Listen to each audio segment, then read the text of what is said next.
कोई सारी है सबको। Good afternoon sir. Good afternoon. Hello. Yes sir. हाँ जी, मेरी वॉइस आ रही है सबको। Good afternoon sir. Good afternoon जी, वेरी गुड आफ्टरनून। हाँ जी, तो आज की क्लास स्टार्ट करते हैं। तो आज की क्लास का टॉपिक क्या है हमारा? आप बताओ। मैं बताऊं? होलसेलर। ज्वाइन करने से पहले देखा नहीं आपने? नहीं सर।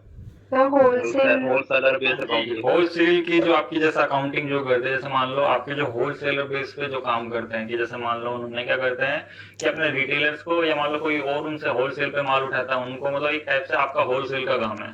तो आपके पास जो भी कंपनी या जो भी आपके रिटेलर या जो भी कस्टमर कल को आपके पास आते हैं, तो आप उनको क्या करते हो, सामान सेल करते हो। तो इस केस में क्या रहता है कि आपने देखा होगा होलसेलर केस में कि उनके पास क्वांटिटी जिस बेसिस पे जाती है, उस बेसिस पे उनके वो रेट और उन पे डिस्काउंट डिसाइड करते हो, है ना। Yes, और कभी भी आप देखोगे उनके एक अपने रेट चार्ट होते हैं, तो वही चीज आप टैली पे भी मेंटेन कर सकते हो। हम मान लो उन्होंने बोला कि आप इतनी क्वांटिटी लोगे तो इस रेट का आपको क्या होगा जी, डिस्काउंट, और इतने रेट का आपको पड़ेगा। तब वो चीजें क्या है, उन्होंने मान लो एक वैसे कैटलॉग बनवाया और उसके अकॉर्डिंग उन्होंने सब अपने डीलर्स को भेज दिया मेल पे, या फिजिकली दे दिया उन्हें, या अपने शॉप जो भी उनका शोरूम उस पे लगा दिया जी। फिर अब बात आई टैली पे।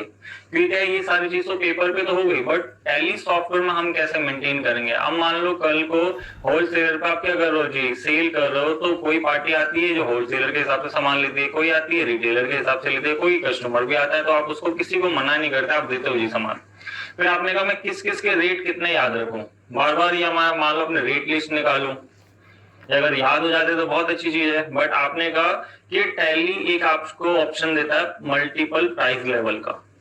ठीक है, जो कि हमने असाइनमेंट ले रखा है कि आपका प्राइस लेवल का एक कॉन्सेप्ट देगा, जिसके थ्रू हम क्या कर सकते हैं कि हम किसी को भी आगे जो हम आज करेंगे उसके अगेंस्ट जिसके भी सेल करते हो, चाहे होलसेलर हो, चाहे रिटेलर हो, चाहे कस्टमर हो, आपको बस एक बार उसकी प्राइस लिस्टिंग कर देनी है। और उसके बाद क्या होगा, टैली प्राइम जब आप सेल का बिल रेज करोगे, वो ऑटो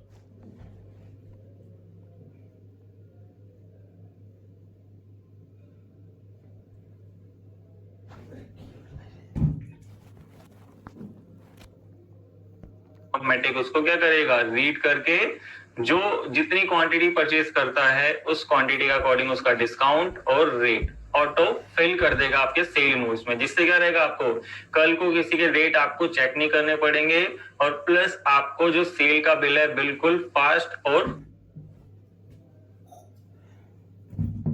जल्दी बना पाओगे आप। ठीक है, क्योंकि हम जो इस बार कर रहे हैं वो डिफरेंट डिफरेंट बेस पे जो आपकी अकाउंटिंग होती है उस बेसिस पे। तो आज है हमारी होलसेलर की, क्योंकि आपने पीछे वाली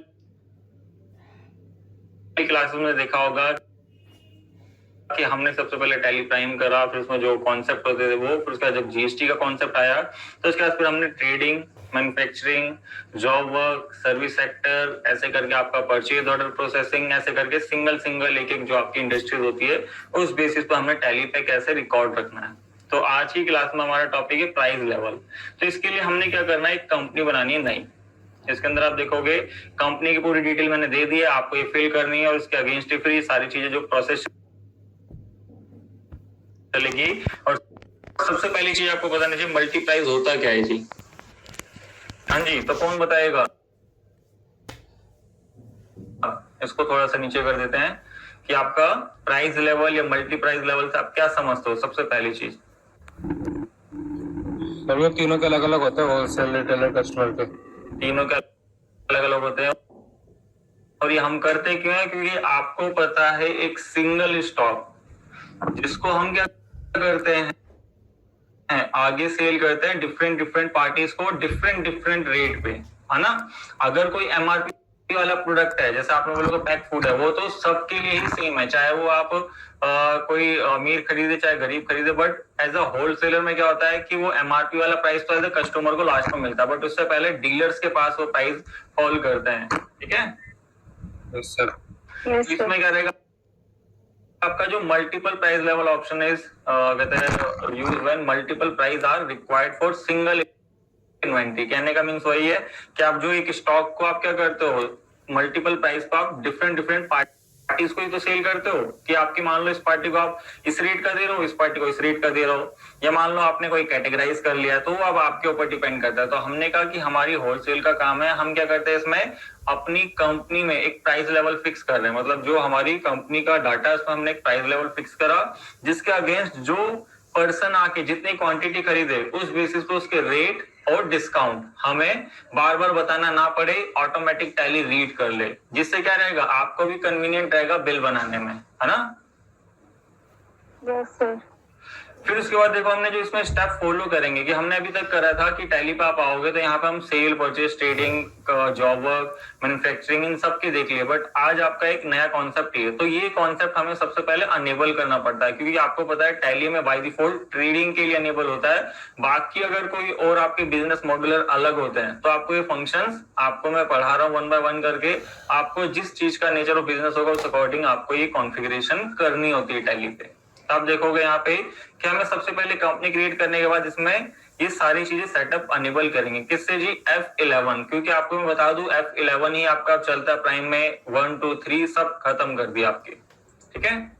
फिर आप देखोगे इसको क्रिएट करने के बाद हमें क्या करना होगा, हमारे 3 जो प्राइस लिस्ट हमने बना लिया। अब ये किस बेसिस पे बनाए, तो आप सोच रहे होगे कि आपके पास क्या है, जब आप सेल परचेज करते हो तो बहुत सारी कंपनीज आती है। अब बहुत सारी कंपनीज के बेसिस पे आप क्या करोगे, प्राइस लेवल क्रिएट करोगे तो आपको बनाने में बहुत टाइम लगेगा, और उसमें जब चेंजेस आएंगे तो बहुत टाइम लगेगा चेंज करने में। क्योंकि क्या होता है, आए दिन कोई प्रोडक्ट का प्राइस 100 आ रहा है तो आगे जाके उसका 90 हो गया या 110 रुपए हो गया, तो इस हिसाब से आपके चेंजेस आते हैं। तो आप क्या करोगे, अगर पार्टी वाइज लेके चलोगे, अब आपकी 100 पार्टीज है तो 100 पार्टीज में आपको बार बार बतानी पड़ेगी कि जब चेंजेस आए या कोई नया स्लॉट आए। बट मैंने क्या करा, मैंने 3 चीजों में इसको डिसाइड कर दिया। किसमें बोला जी, अगर कोई होलसेलर आएगा तो मैं उस बेसिस पे प्राइसेस रखूंगा, अगर कोई रिटेलर के अकॉर्डिंग खरीदेगा तो मैं रिटेलर के अकॉर्डिंग, अगर कोई कस्टमर भी इनकेस आता है तो मैं उसको भी सेल करूंगा, उसको भी ऐसे नहीं करूंगा कि नहीं कर रहा जी। तो उस बेसिस पे मैंने प्राइस की लिस्टिंग कर दी 3 कैटेगरीज में। इसमें जी आपका होलसेलर, रिटेलर एंड कस्टमर। और एक चीज और है इसमें, जब आप टैली प्राइम पे जब ये प्राइस लिस्टिंग करते हो अपने प्रोडक्ट की, तो ये ना आपको 2 टाइप से लिस्टिंग करने देता है। एक तो आप ग्रुप वाइज करो या कैटेगरीज वाइज। तो आप हमेशा स्टॉक ग्रुप वाइज करना, दोनों वैसे सेम रहती है बट करना आपको दोनों में से एक में है अब, ठीक है। ठीक, यहां तक क्लियर आप लोगों को? Okay sir. फिर आप आगे आओगे तो देखो हमने बस 3 ही स्टॉक रखे हैं, ज्यादा स्टॉक नहीं रखे कि हम 3 स्टॉक के बेसिस पे सारा कॉन्सेप्ट समझेंगे। क्योंकि एक बार जब हमें कॉन्सेप्ट आ गया तो चाहे आपकी स्टॉक 10 हो, चाहे 50 हो, चाहे 100 हो, चाहे 500 हो, आप ये कॉन्सेप्ट प्रॉपरली कर लोगे, ठीक है। ये करने के बाद फिर हम इन्वेंट्री में जाके सारी चीजों हम बनाते हैं।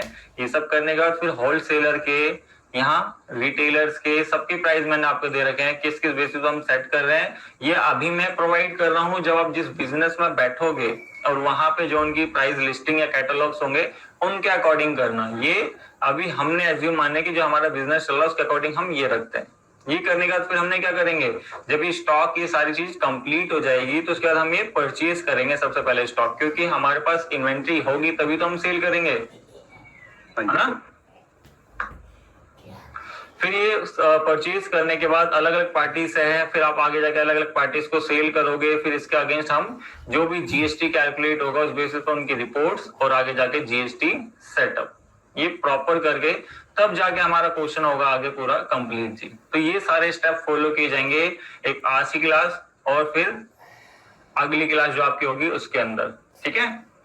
तो यहां तक क्लियर। अब चलते हैं इसको टैली पे कैसे इंप्लीमेंट करना है, क्योंकि सबसे पहले ना आपको कोई भी कॉन्सेप्ट कर रहे हो या किसी की भी अकाउंटिंग आप करने जा रहे हो, मेरा तो पहला ये सजेशन रहेगा कि आप क्या करो, उसका काम सबसे पहले समझो कि उस चीज का काम किस चीज का है, आपको उसके अंदर अकाउंटिंग जो करनी है उसके क्या क्या स्टेप फॉलो करने हैं। एक बार आपने उसका स्ट्रक्चर बना लिया है तभी तो उसके बाद क्या करोगे, आप उसको प्रॉपर तरीके से अकाउंट मेंटेन कर पाओगे। अगर आप सीधा सोचोगे अच्छा ये काम मिल रहा है, आप सीधा टैली पे गए चढ़ाने लग गए, फिर लास्ट में पता चल रहा नहीं उसने तो ये था इसमें चेंजेस कर दिया उसने, तो क्या रहेगा, फिर आपको चेंज करने के लिए फिर एक और नई कंपनी पे आ जाओगे, बोलोगे आप इसमें तो ये हो ही नहीं सकता। तो हमेशा याद रखना, कभी भी किसी की भी अकाउंटिंग करो, मेरा तो ये मानना है कि आप सबसे पहले उसका नेचर ऑफ बिजनेस समझो और किस टाइप की वो मतलब प्रोसेसिंग यूज करता है बिजनेस में अपने सामान सेल परचेज करने के, उसके बाद उसकी अकाउंटिंग मेंटेन करना स्टार्ट करो तो ज्यादा बेस्ट रहेगा जी, ठीक है।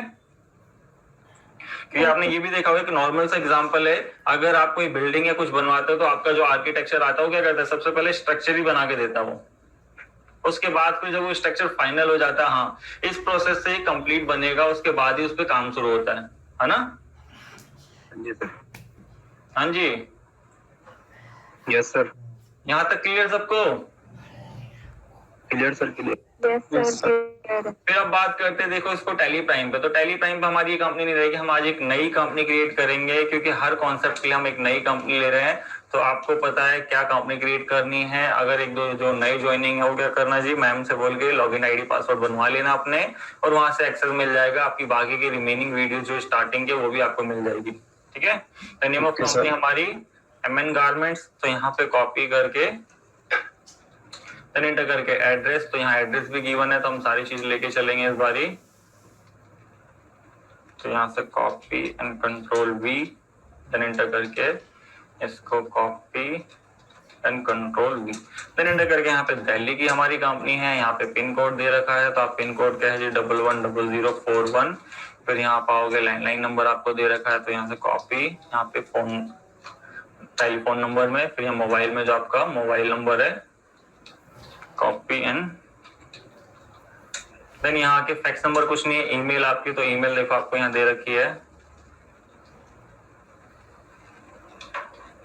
Copy and paste. फिर यहाँ वेबसाइट,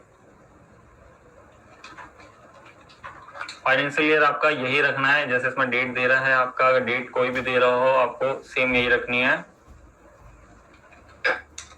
देन एंटर करके आपको सेव करने के बाद आपका क्या आता है, ये सबसे पहली विंडो खोलती है जब टैली प्राइम पे आप कोई भी नई कंपनी बनाओगे। तो आपको बोलेगा एट ए टाइम आप ये एनेबल करोगे, कल को आपको ये शीट आपको इस टाइप से मिलेगी।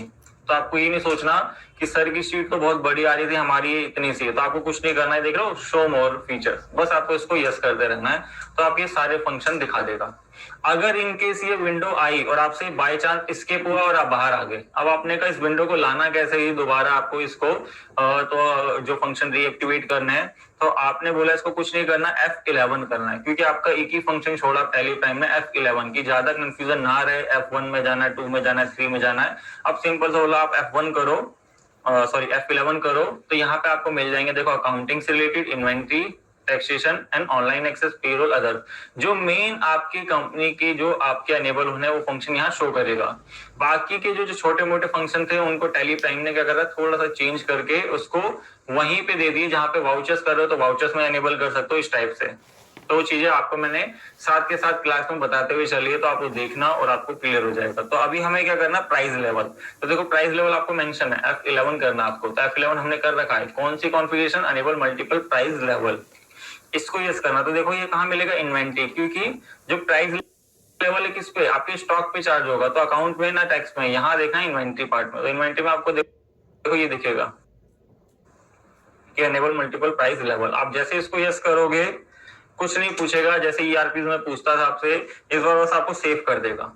अब ये क्यों कर रहा है ऐसा, क्योंकि बहुत ही कॉम्प्लिकेटेड था आपका ERP में, प्राइम ने इसको बिल्कुल इजी कर दिया, बोला वहां अनेबल करो, और आपको 2 ऑप्शन दे दिए, create and alter. Create means क्या है, आप यहाँ पे कुछ भी चीज नई बनाने के लिए, चाहे आपका स्टॉक से हो, चाहे लेजर से हो, चाहे आपका स्टैट्यूटरी जो टैक्सेशन के हेड होते हैं, अगर कोई मॉडिफाई करना है तो ऑल्टर में कर लो, वरना पहले बहुत ही कंफ्यूजन रहती थी।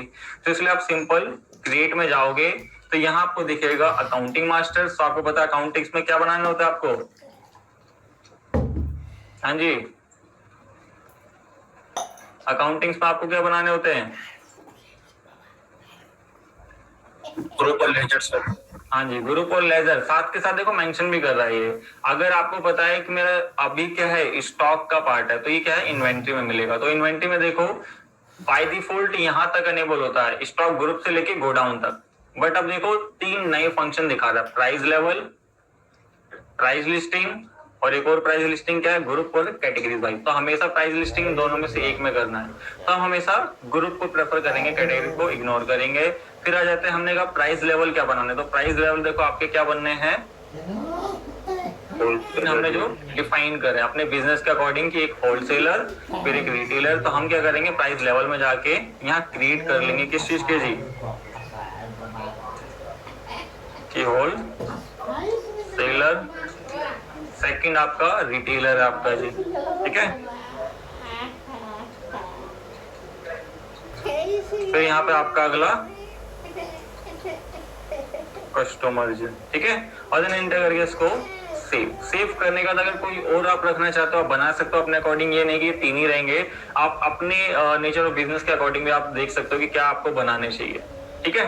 फिर आप जाओगे प्राइस लिस्टिंग। अब प्राइस लिस्टिंग में आप आए तो देखो ग्रुप वाइज करना हमेशा, ऑल आइटम देन एंटर करोगे तो आप पूछेगा किसके, तो हमें 1 बाय 1 करके करना है कि होलसेलर, देन एंटर करोगे तो यहाँ पे भी पूरा ब्लैंक है। ये पूरी शीट इसलिए दिखा रहा हूँ आपको क्योंकि यहाँ जाके लिस्टिंग करनी है। अभी हमारे पास कोई स्टॉक नहीं है तो आपको बोला यहीं से क्रिएट कर लो, या वरना आप पहले से यहाँ स्टॉक क्रिएट कर सकते हो। कहाँ? स्टॉक आइटम में, ठीक है। तो आपको दोनों दिखा रहा हूँ आपको यहाँ से, एक तो शॉर्टकट तरीका था क्रिएट कर लो अगर एट ए टाइम कोई आपका प्रोडक्ट बना नहीं है। अगर आप ऑलरेडी बना के चल रहे हो तो स्टॉक आइटम से ही लेके चलो। यहाँ से आपका स्टॉक आइटम में आप आओगे तो क्या 3 स्टॉक बनाना हमें, jeans, T shirt and shirt. तो यहाँ पे जीन्स किसमें ग्रुपिंग कुछ नहीं दे रहा तो हम छोड़ देंगे, अगर देता है तो आप जरूर बता दीजिए। यहाँ पे यूनिट तो आपको पता है पीसीएस की है, पीसीएस में बताना है, फॉर्मल नेम में बताओ ना बताओ बट आपको यूपीसी कोड जरूर बताने जी। फिर ये नंबर डेसिमल बताने इसमें, हाँ जी, नहीं बताने क्योंकि क्या है डेसिमल प्लेस आपके उसमें चलेगी metre square feet in okay. Pieces में कभी भी पॉइंट में नहीं होगा कि हाफ पीस आप ले रहे हो हाफ पीस उसे दोगे, ऐसा तो नहीं होता ना। No sir. सेव कर दोगे। और आपको याद रखना है अगर किसी में डेसिमल है तो पहले से बताते हुए चलो, वरना आगे जाके बहुत इश्यूज क्रिएट होते थे ईआरपी में, बट प्राइम ने आपको थोड़ा सा इसको रिजॉल्व करा है, ठीक है। वो भी आगे दिखाऊंगा मैं आपको, जब इनवॉइस बनाओगे आप तो इसको सेव करना है। सेव करने का अल्टरनेट यूनिट कुछ नहीं रखनी हमें। अल्टरनेट यूनिट का हम तब यूज करेंगे जब आपका जैसे मान लो एक बॉक्स में 12 पीसेज आ रहे हैं, तब उस केस में होगा। अभी हमारे पास सीधा पीसेज आ रहे हैं तो हम इसको नॉट एप्लीकेबल करके सीधा जाएंगे जीएसटी की डिटेल, इसको यूज करेंगे।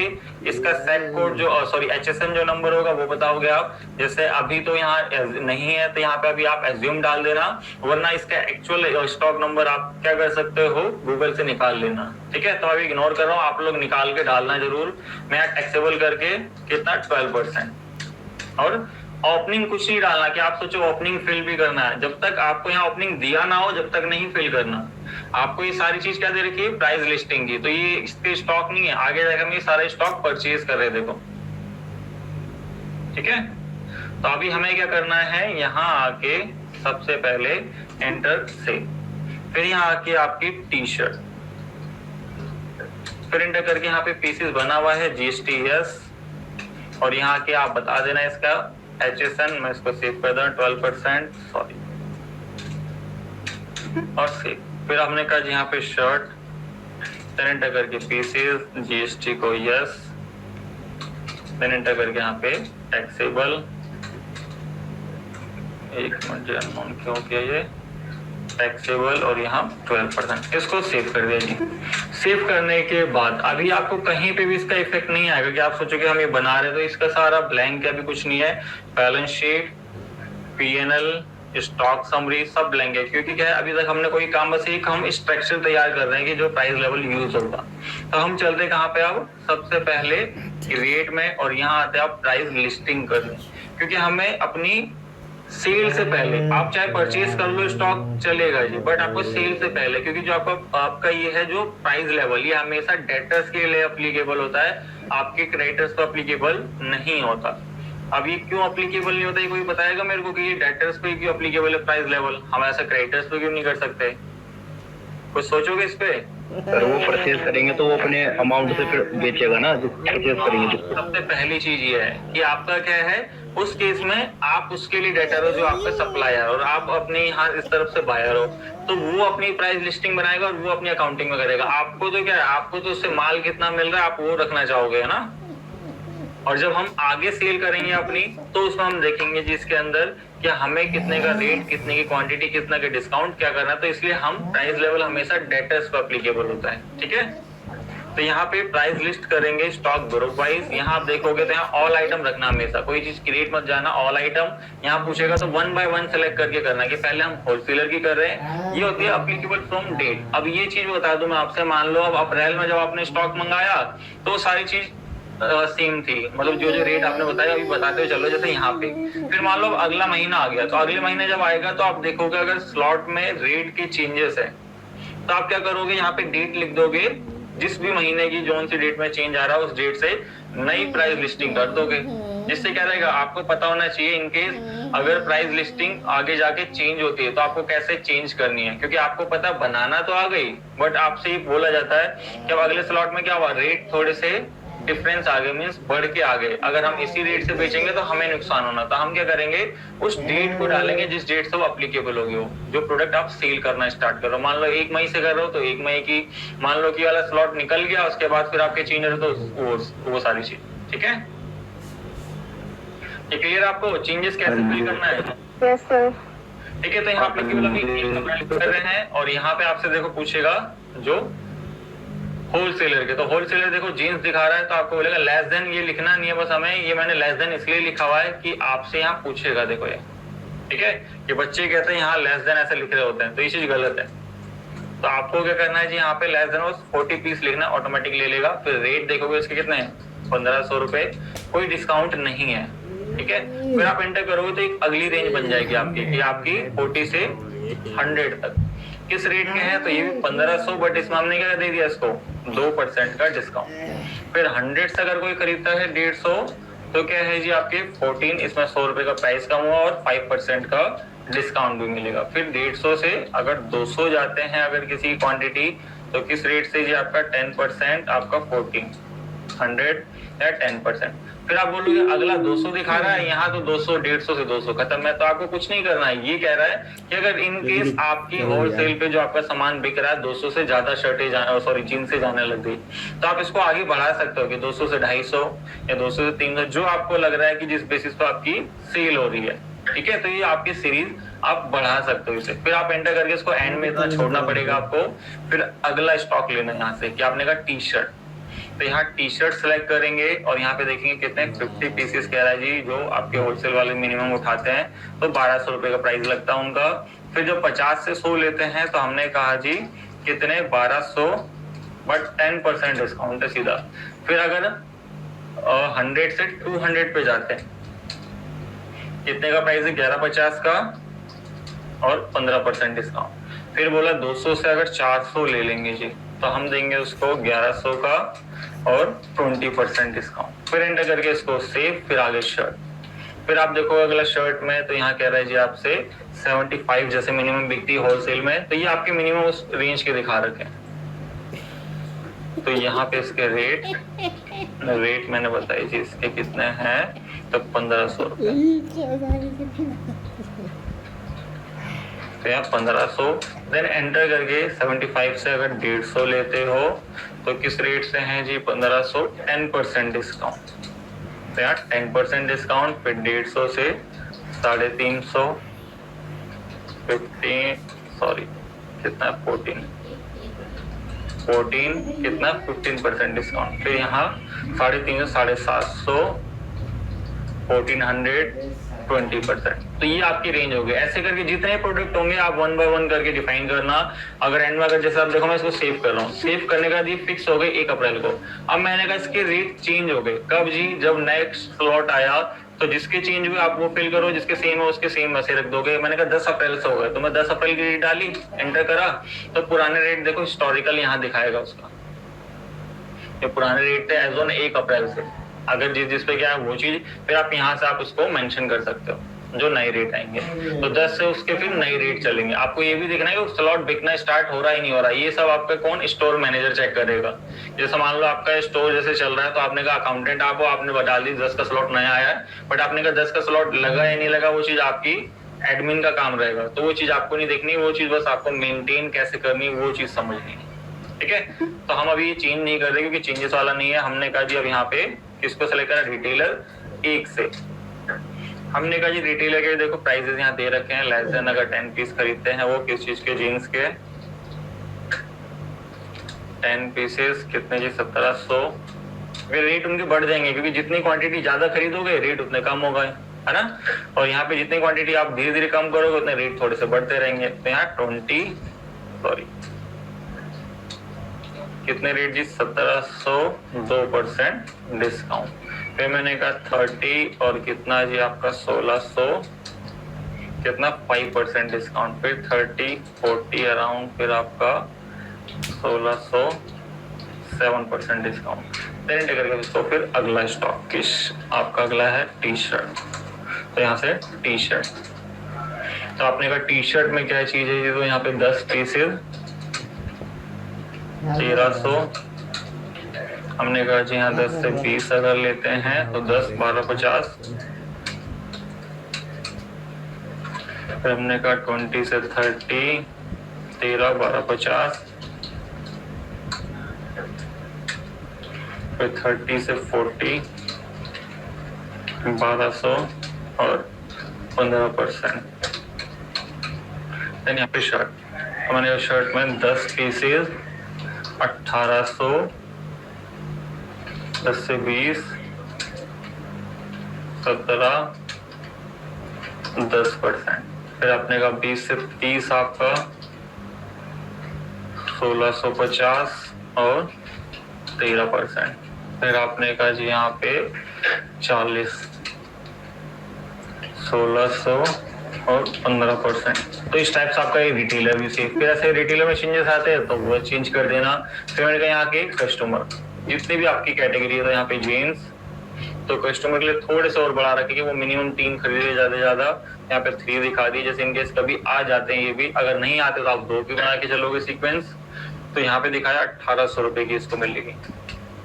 फिर एंटर करके 3 से अगर 5 खरीद लेगा तो 1800 प्लस 10% डिस्काउंट। फिर 5 से 10 खरीदता है जी तो यहाँ पे 1750 12%।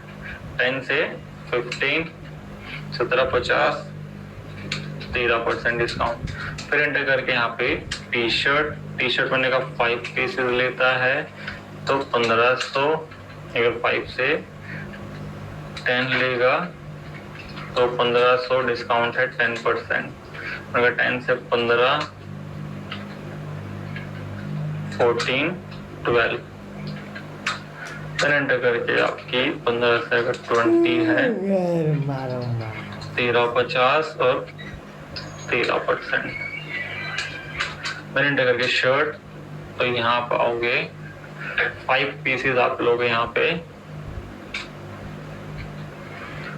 5 पीसेस 2000 जी। देन एंटर करके 10 पीसेस 2000 1%।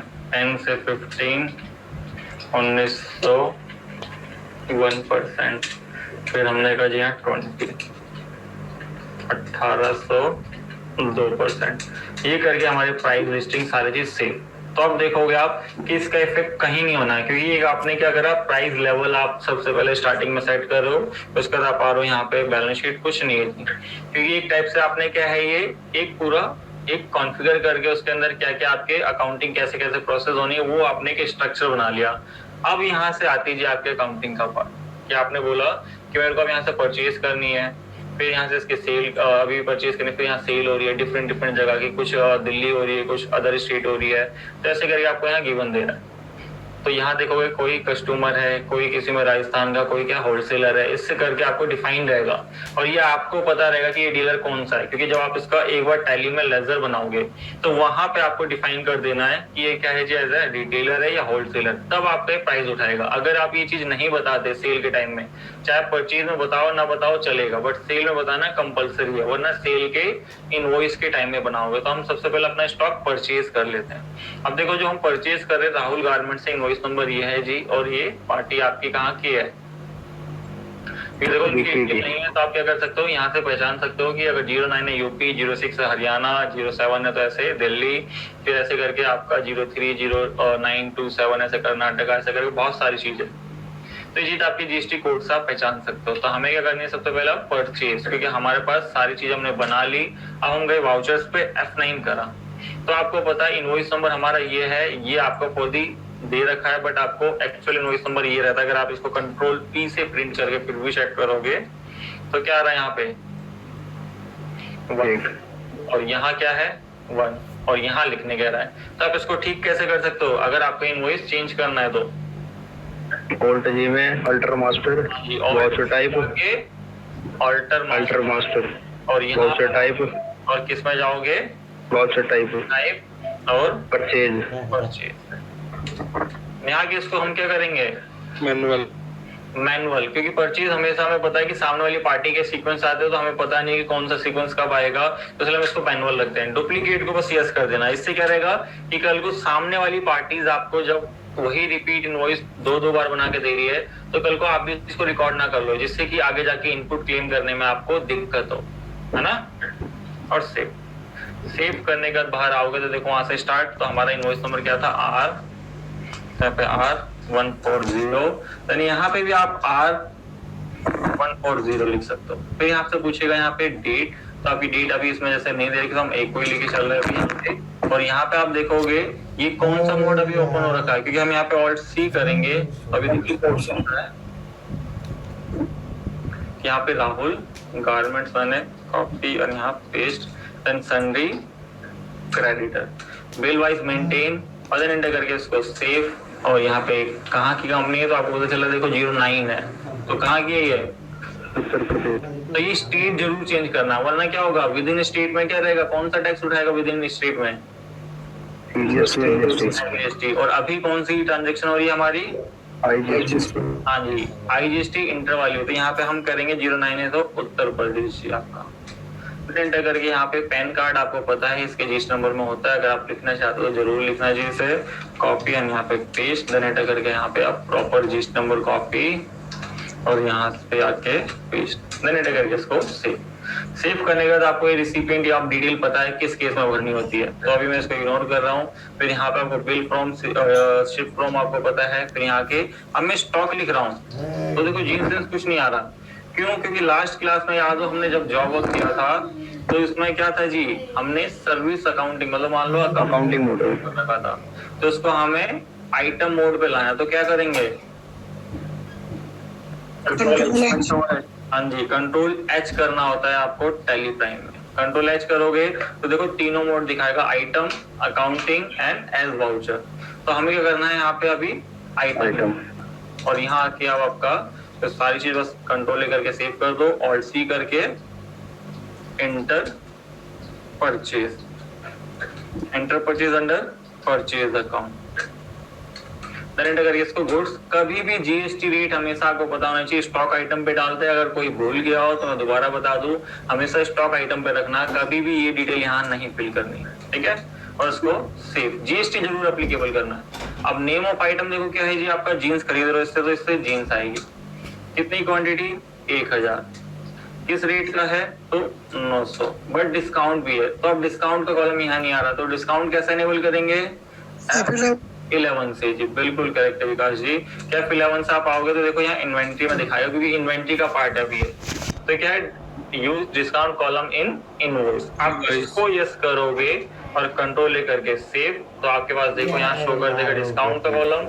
और हमें आना बस कंट्रोल A करके, क्योंकि एक बार री ओपन कर देता है आपकी इनवॉइस को, और यहाँ आके बता देना कितना 10% डिस्काउंट। तो यहाँ आके Alt C और क्या बनाओगे जी यहाँ पे अब? Input IGST at the rate 12%, ठीक है। Duty and taxes GST integrated and 12 डालेगा। अगर इनकेस कभी टैक्स नहीं आ रहा तो क्या करना था आपको? अगर टैक्स एनालाइज चेक करना है तो Alt A, but Alt A नहीं होता इसमें। Alt A कभी बार आपका टैली में हो जाएगा, कभी बार नहीं होगा, तो आप कंट्रोल इसको क्या करना I, कंट्रोल I करोगे तो यहाँ आप देख रहे हो टैक्स एनालाइज, तो यहाँ आप ऐसे चेक कर लोगे कि क्या किस रीजन से आपका टैक्स कैलकुलेट नहीं कर रहा है, ठीक है। और इसको एंटर करके अभी ईवी बिल हम नहीं बना रहे, यहाँ से इसको नो करके सेव कर दे रहे हैं। यहाँ पे ड्यू डेट अगर देनी है तो आप ड्यू डेट बता सकते हो कितने दिन की, 30 डेज के, तो 30 डेज के उसको। फिर ऐसे ही अगला बिल, तो अब अगला बिल देखोगे आपका, सॉरी पहले हमने वाले चढ़ा दिया मतलब उसका, अब ये वाला बिल जो हमारा ये रह रहा था कि वंस गारमेंट का जी, तो यहाँ से हम once garment copy and invoice number है इसका 150 है, तो 150 लिख देंगे। देन एंटर करके यहाँ पे sorry Alt control B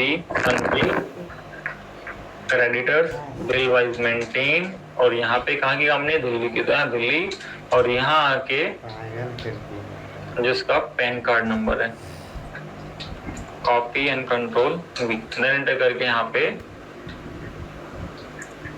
copy and control V, then enter करके सेव पे कंट्रोल ए परचेज लेजर पे कौन सी ऑल्ट सी करके intra purchase under purchase account, कुछ नहीं करना, गुड्स करके सेव करने के बाद आपको पता है क्या परचेज करें यहाँ से हम, टी शर्ट, कितनी क्वांटिटी, 1000, 5 पीस, सॉरी 750, 5% का डिस्काउंट है।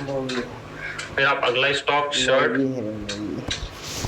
फिर आपका अगला स्टॉक में कितने, 850, देन एंटर करके डिस्काउंट 5%, देन एंटर करके यहाँ पे alt C input CGST @ 6%, duty and taxes GST central and 6, then alt C करके input SGST @ 6%, duty and taxes GST and state और 6, ये टैक्स आ गया, इसको 9 करके अभी सेव। ये तो हो गया हमारी परचेज। इसके अलावा हम देखेंगे यहाँ पे, देखो आके अब बैलेंस शीट सारी चीजें दिखाएगा, इनपुट दिखाएगा, अभी स्टॉक समरी में हमारा स्टॉक शो करेगा, और प्लस हमारी जो भी रिपोर्ट्स आपको देखनी है GST की, तो DOG करो, G*2 यहाँ पे परचेज दिखा देगा, ठीक है। फिर आपकी आ जाती है अब सेल। अब सेल का सबसे मेन मोटिव है, क्योंकि ये आपका जो होलसेलर का प्राइस और ये सारी चीज है वो आपकी किसके लिए, सेल बिल के लिए सारी चीज। ये जो हमने अभी तक काम किया, आप बोलोगे ये फिर अभी तक जो हमने काम किया उसका बेनिफिट तो मिल ही नहीं रहा। बेनिफिट मिलेगा आपको सेल इनवॉइस में, कि आप जब वाउचर्स पे आके F8 करोगे, ठीक है, तो F8 में क्या करोगे जी, यहाँ आते हैं हम, सबसे पहले कैश सेलेक्ट कर लेता हूँ मैं और एंटर करता हूँ एक बारी। तो यहाँ देखो, ये देख रहे हो प्राइस लेवल, जैसे कैश फ्लो को समझाने के लिए वाउचर, इसमें एक नई चीज आ गई प्राइस लेवल। अगर मान लो इनके साथ किसी लेजर में डिफाइन नहीं करते हो तो आपको बार बार ये प्राइस लेवल आपसे बार बार पूछेगा और आपको बतानी पड़ेगी, तब वो ऑटोमेटिक रेट उठाएगा। या वरना सबसे सिंपल तरीका क्या है, आप जब भी लेजर बनाओ अपनी पार्टीज का, उसके उसी के अंदर डिफाइन कर दो। कैसे जी, जब इधर आओगे, अब मान लो आपका इनवॉइस नंबर जो आपको चलाना आप वो कर लेना, जैसा अभी हमारी कंपनी 12 लेके चल रहा हूँ मैं। अगर इनकेस आपकी कंपनी का होगा तो आपको पता है किससे चेंज करोगे, ये वही सर वाउचर टाइप में जाके वहाँ पे मैनुअल नहीं करना, सेल में ऑटोमेटिक ओवरराइड, और आप सबको बनाना आता है और ज्यादातर क्लासेस में मैंने दिखा रखा है। तो इस बार नहीं बता रहा मैं, इस बार सीधा हम क्या कर रहे हैं, इनवॉइस पे चल रहे हैं। क्या आएंगे, देखो किसको सेल करें। सबसे पहला बिल हमारा जो किसको जा रहा है, बाला गारमेंट्स को हम यहाँ कॉपी करते हैं, दिल्ली की कंपनी है, यहाँ ऑल्ट सी करेंगे, कंट्रोल V करेंगे, सन्ड्री बिल वाइज मेंटेन। तो यहाँ पे भी देखो आपसे कैटेगरीज नहीं पूछा, तो यहीं पे F12 करना, क्योंकि बाई चांस अभी पता है क्यों नहीं अनेबल दे रहा है, क्योंकि पहले जब ERPs में था तो आपका क्रेडिटर्स और डेटर्स दोनों के लिए शो होता था। बट अगर इन केस नहीं शो हो रहा, वो क्यों, क्योंकि उन्होंने बोला अब हम बाय डिफॉल्ट नहीं देंगे, आपको क्या करना होगा, यहाँ अनेबल करो। देखो use price level for party laser, दिख गया, हाँ जी, yes sir.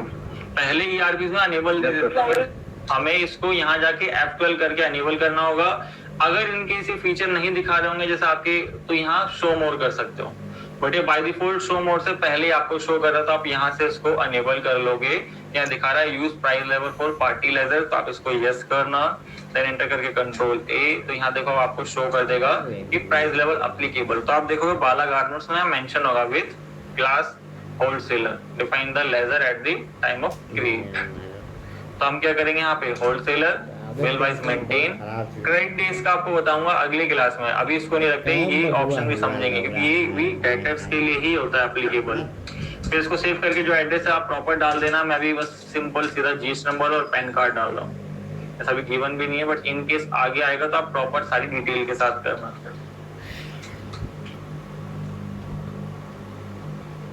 Copy and control V करके पेस्ट, देन एंटर करके इसको सेव करेंगे। कंट्रोल A और यहाँ आके आप देखोगे सेल्स का लेजर, तो ऑल्ट C करके इंट्रा सेल है ये, intra sale under sale account, कुछ नहीं करना है इसमें भी, गुड्स पे सेव कर देना है, कोई जीएसटी वीएसटी नहीं करना। तो आप देखोगे यहाँ होलसेलर ऑटो फिल कर दिया, क्योंकि हमने उसकी लेजर में बता दिया। बार बार हम लेजर सेलेक्ट करेंगे वो ऑटो फिल कर देगा, वरना हमें बार बार यहाँ बताना ही पड़ता।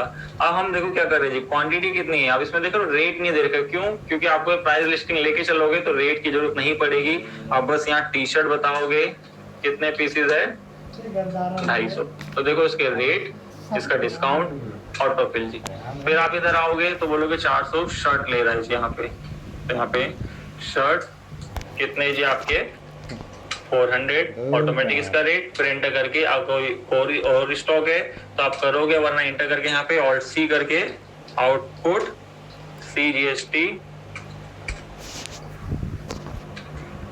@6%, duty and taxes GST central 6, automatic यहाँ उठा लेगा। फिर ऑल्ट सी करके आउटपुट, अगर आप इनपुट भी लगाओगे लग जाएगा, बट क्या होगा आगे जाके जब हम GST कैलकुलेट करते हैं तो आपकी गड़बड़ होगी।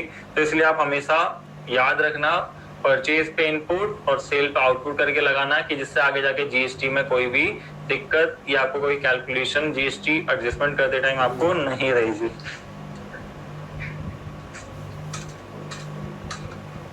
उसको 6% और सेव। तो ये आपका बिल बन गया। ईवे बिल कह रहा है, बिल हम सीधा पोर्टल से बना रहे हैं ऐसा एज्यूम करते हैं और इसको नो करके सीधा सेव। यहाँ आपसे पूछ रहा है देखो बिल नंबर के बाद ड्यू डेट, तो ड्यू डेट इसमें मेंशन है। जैसे आप घर पे करोगे तो मत लिखना, आप सीधा मतलब एंट्री करना। बट अगर इनकेस आप लाइसेंस है आपके पास या आप इन ऑफिस में करते हो तो जो भी ड्यू डेट आपकी कंपनी देती है, जैसे आप मैंने दे रखे हैं 10 डेज, तो हम 10 डेज मेंशन करेंगे कि 11 तारीख को इसकी पेमेंट रिसीव हो जानी चाहिए। फिर एंटर करके एसेसन कह रहा कोई नहीं, इसको इग्नोर करो अभी सेव। फिर आप आओगे ऐसे ही फिर अगला आपका कि एजी गारमेंट से जब आप आओगे तो ये कौन सी कैटेगरी इसका है, तो देखो होलसेलर। तो मैं एक अगला कर रहा हूँ होलसेलर का, आपको पता चल गया क्लास रिटेलर वाला कि कौन सा है, रमन गारमेंट्स। अब आप बोलोगे इसमें GST नंबर नहीं है, तो ये एक अनरजिस्टर्ड पार्टी है और विद इन स्टेट की कंसिडर करना है, ठीक है। तो यहाँ पे कौन है जी, रमन गारमेंट्स। तो ऑल्ट सी करके रमन गारमेंट्स, ठीक है। यहाँ पे आके सन्ड्री डेटर्स, बिल वाइज आपका मेंटेन, और ये रिटेलर है। देन यहाँ के इसको रेगुलर की जगह अनरजिस्टर्ड एंड कंट्रोल। तो आप देखो यहाँ पे जैसे आप फिल करोगे यहाँ पे ऑटो फिल आएगा वो और डिटेलर, और जैसे आप इसके बताओगे 50 पीस, सॉरी टी शर्ट है ना, यहाँ लिखना है 50 पीस, तो यहाँ ऑटो फिल कर देगा। फिर आप देखोगे टी शर्ट के बाद ये शर्ट ले रहा है, तो यहाँ पे शर्ट 50 पीस उसके हिसाब से ले लेगा। और देन यहाँ पे आके आउटपुट CGST, देन एंटर करके आउटपुट SGST, तो इसको नो करके हमने कहा इसको सेव। क्रेडिट डेज कुछ मेंशन है 5 डेज, तो आप यहाँ पे लिख सकते हो, जैसे क्वेश्चन आपके पास लाइसेंस है 5 डेज, देन एंटर करके इसको सेव करने का। जैसे ही सारे बिल आपको बनाने हैं। अब जैसे एक आपका कस्टमर आ गया, फिर आपकी देखो राजस्थान की पार्टी है, तो आप बोलोगे अब GST नंबर नहीं है तो राजस्थान की पार्टी तो क्या हो सकता है, मान लो अब इसकी टर्नओवर इतनी ज्यादा नहीं है बट हमसे परचेज कर रहा है, तो हम तो इसको सेल कर सकते हैं बट हम तो टैक्स चार्ज करेंगे ही, ठीक है। क्योंकि आपको B2C और लार्ज और स्मॉल आपको पता होगा। लार्ज और स्मॉल में क्या डिफरेंस बताए थे मैंने, जो अगर आपकी B2C की रिपोर्ट देखते हो यहाँ पे ऑल्ट G करके GST की रिपोर्ट देखने रजिस्टर 1 में, ये तो देखो B2B इनवॉइस था, ये हमने एक अनरजिस्टर्ड को करा, तो देखो यहाँ पे स्मॉल और एक लार्ज आ रहा है। अब ये वाला बिल स्मॉल में गया है। हाँ जी विकास जी क्या बोल रहे हो? तो 2.5 लाख से कम होती है जो, हाँ, और ये लार्ज से 5 से ज्यादा, 5 से ज्यादा होती है, बट अदर स्टेट का होना चाहिए, ठीक है। लार्ज के लिए कंडीशन है कि आपकी सेल एक स्टेट से अनदर स्टेट होनी चाहिए और 2.5 से ज्यादा का वो का बिल होना चाहिए, ठीक है। और जो 2.5 से अगर अबव होता है विद इन स्टेट है तो आपके सारे स्मॉल में ही दिखाएगा, ठीक है। फिर उसकी डेबिट क्रेडिट नोट इस टाइप से आपको ये सारे के सारे बिल आपको ये रिकॉर्ड कर लेना है, क्योंकि आप इसको रिकॉर्ड कर लोगे तो उसके बाद कल मैं देखूंगा, क्योंकि आज मैं आंसर पूरा डिस्क्लोज नहीं कर रहा, सारी सेल की एंट्रीज मैं नहीं करूंगा, अब आपके लिए छोड़ रहा हूँ। बाकी मैं इसमें कंप्लीट कर दूंगा कि कल कितना टैक्स आ रहा है और टैक्स की क्या एडजस्टमेंट करोगे, समझ गए।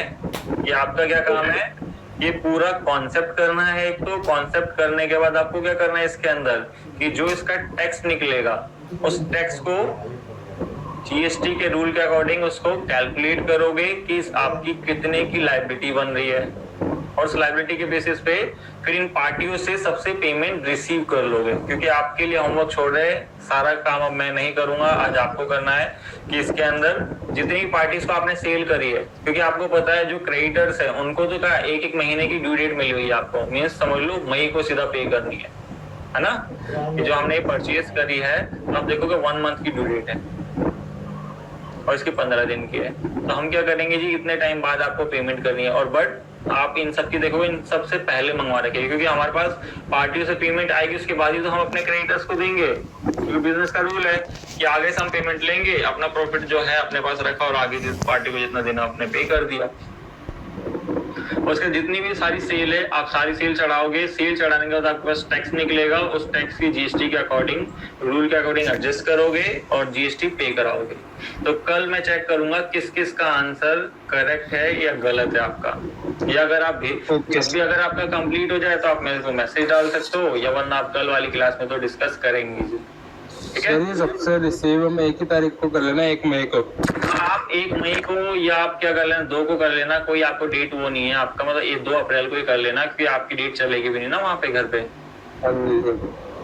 अगर किसी पास प्रोफेशनल है तो प्रोफेशनल तरीके से करना, ना एजुकेशन बोर्ड सबके पास होगा, सारी चीज करके देख सकते हो, बस डेट ही तो है, डेट आप 1 और 2 डेट में सारा काम कर लेना, 1, 2 और 1 मई तक का, ठीक है। ठीक है सर। ये कर लोगे और कल वाली क्लास में फिर आपसे आंसर पूछते कि जीएसटी का कैलकुलेशन कितना आया और उसके अकॉर्डिंग कितने की पेमेंट करी आपने, और फिर पता चलेगा किसका आंसर क्या है। और कल एक कॉन्सेप्ट और करेंगे हम, जो हमारा ये वाला कॉन्सेप्ट था, क्योंकि इसको कंप्लीट नहीं करा, इसको कंप्लीट आप लोग करोगे। फिर एक जो आपका कॉन्सेप्ट आ रहा था जब आप लेजर में आ रहे थे, तो मैं आपको ऑल्टर पे दिखाता हूँ वो लेजर,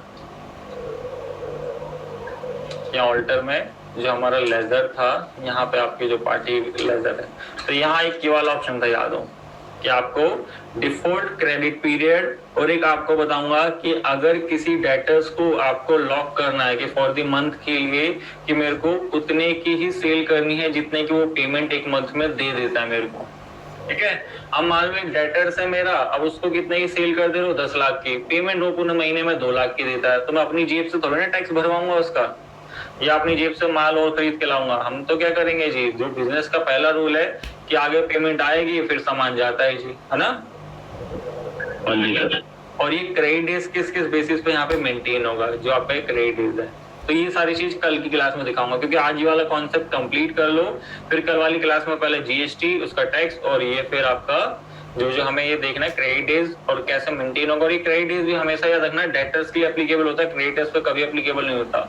अब क्यों नहीं होता, क्योंकि आप जितना मर्जी उधार खरीद लो, आपकी टैली बोलेगी कि उधार मत खरीदो, आपको तो उधार जितना मिल जाए आप तो चाहोगे ना उधार मिलते रहे, 15 साल भर पैसे ही ना मांगे हमसे।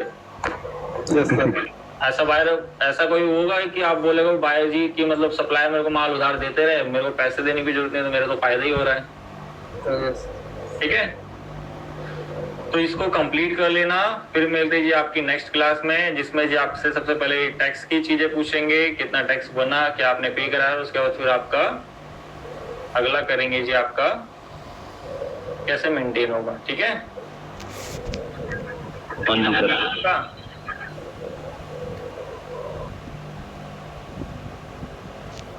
अरे